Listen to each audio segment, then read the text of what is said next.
നിയമസഭയിലെ കയ്യാങ്കളിയിൽ 6 എംഎൽഎമാർക്കെതിരെ crime branch register ചെയ്ത case പിൻവലിക്കാൻ നീക്കം. കേസ് പിൻവലിക്കണമെന്നാവശ്യപ്പെട്ട മുൻ എംഎൽഎ വി ശിവൻകുട്ടി നൽകിയ അപേക്ഷ മുഖ്യമന്ത്രി നിയമവകുപ്പിന് കൈമാറി.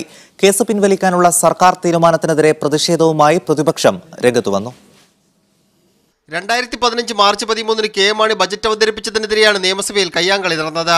സ്പീക്കറുടെ ഡയസ് തകർത്തതിനെ തുടർന്നാണ് V Sivankutty, E P Jayarajan, C K Sadasivan, K T Jaleel, K Ajith, Kunhammed master എന്നിവർക്കെതിരെ ക്രൈംബ്രാഞ്ച് കേസെടുത്തത്.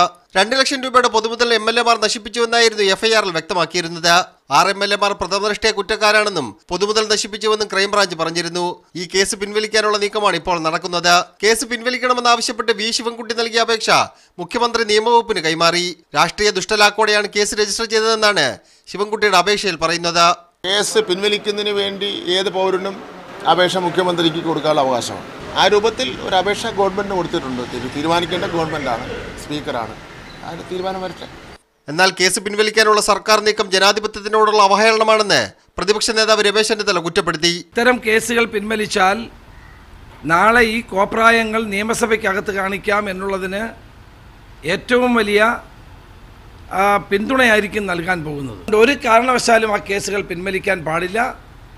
അത് നിയമസഭയോടുള്ള അവഹേളനം മാത്രമല്ല, ജനാധിപത്യത്തോടുള്ള അവഹേളനമായിട്ട് വേണം അതിനെ കണക്കാക്കാൻ. കേസ് പിൻവലിക്കുകയാണെങ്കിൽ അതിനെ നിയമപരമായി നേരിടുമെന്ന് വി ഡി സതീശൻ എംഎൽഎയും പറഞ്ഞു. മീഡിയ 1 തിരുവനന്തപുരം.